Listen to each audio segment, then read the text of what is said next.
name is Sarah Myron, and I'm part of the Young Moms team here at the Young Women's Resource Center, and today we're here to talk about car seats.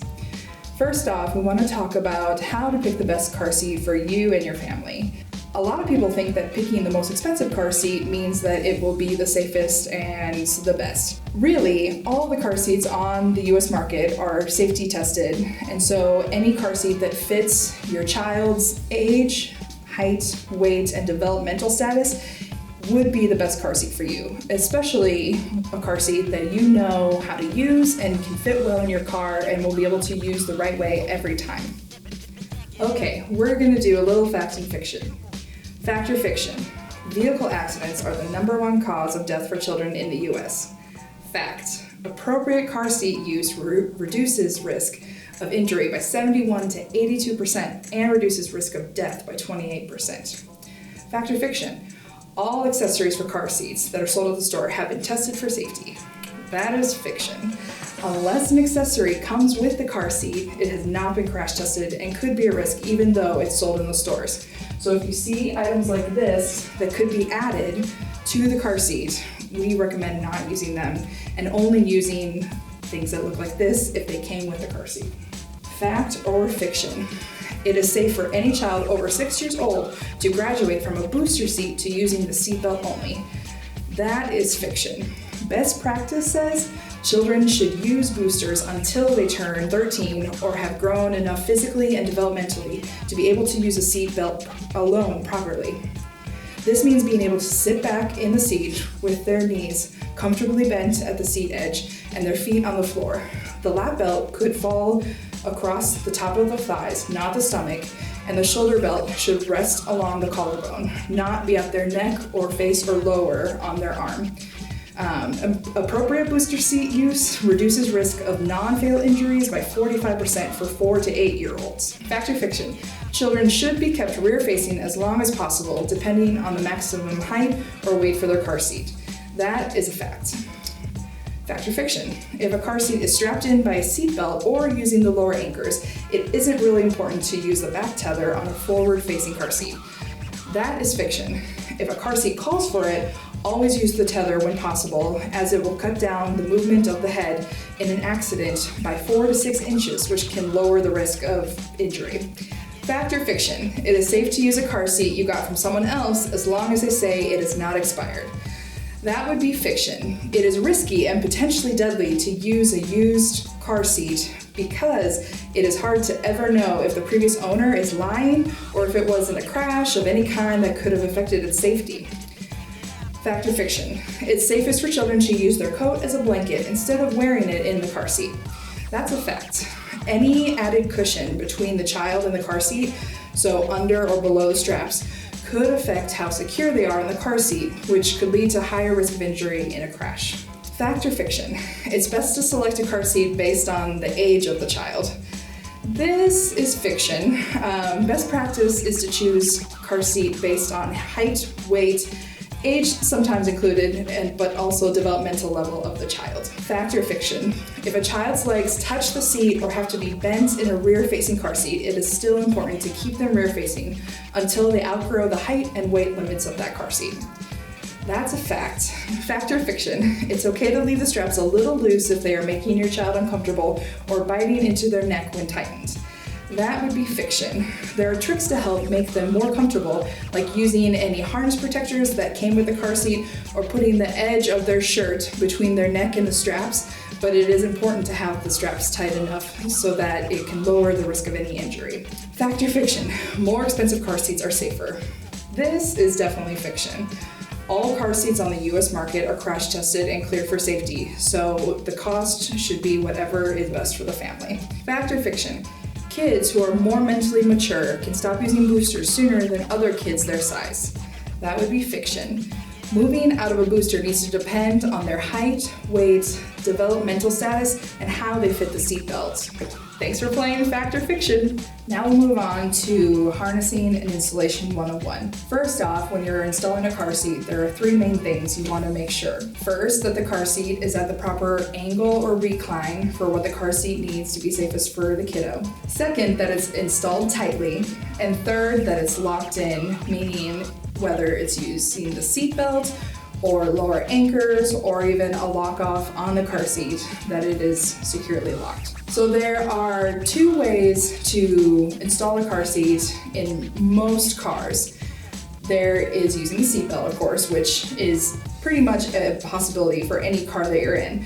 But there's also the latch system, which means the lower anchors and tethers for children. First off, we'll start talking about latch.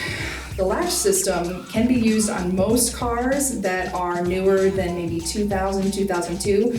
And so with any of these installation options, you're gonna wanna check your car seat manual and the car manual to make sure that putting your car seat in the car will work the way it's supposed to.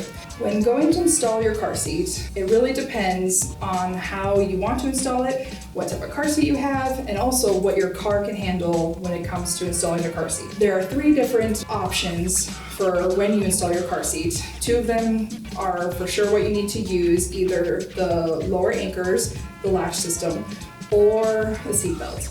You don't want to use both of them at the same time. That can be dangerous.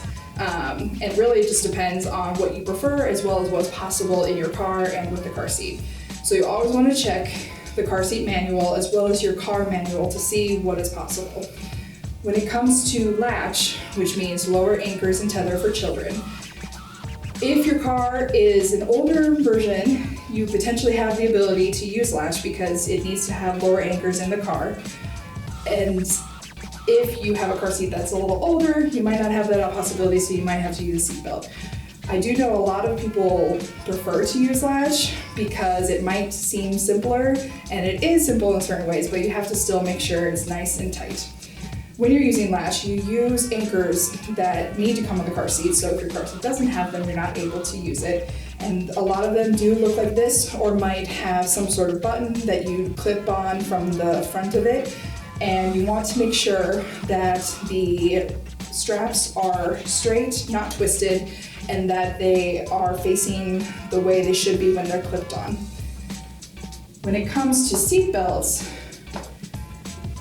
every car is a little different with seat belts. There are some common seat belt systems, but the main thing is you want to make sure the seat belt is going through the right seat belt line in the car seat, as well as that it is locked in. So depending on your car, you might have a car seat belt that you need to pull out all the way for it to lock in when it goes back in, or you're going to need to use a lock clip if you do not have the way of locking your seat belts. When it comes to the car seat tether, if you have the ability to use a tether will depend on if you're using a forward-facing car seat, because that's the only way you want to use a tether, as well as if your car is set up in order to use a tether, meaning it has an anchor in the back of the seat that you're using. This is what a tether looks like on most car seats if it comes with one, and you would always want to use it because if you have the tether on as well as either the latch or the seat belt, it gives you the best ability to keep the child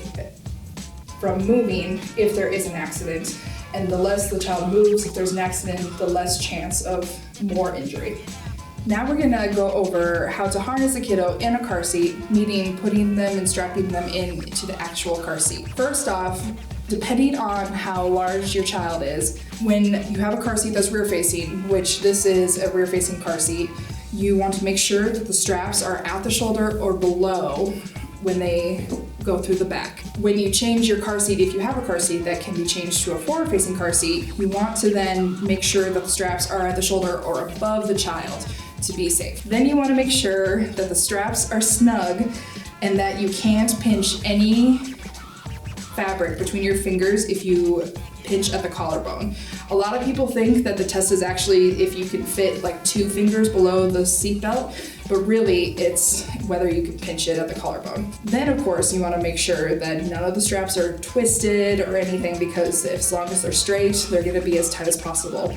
And that the chest clip right here is at the armpits of the child, because if it's too low, especially if it's too low on the stomach, if there were to be an accident, that could injure like many more organs in the stomach, and that would be potentially fatal for the child.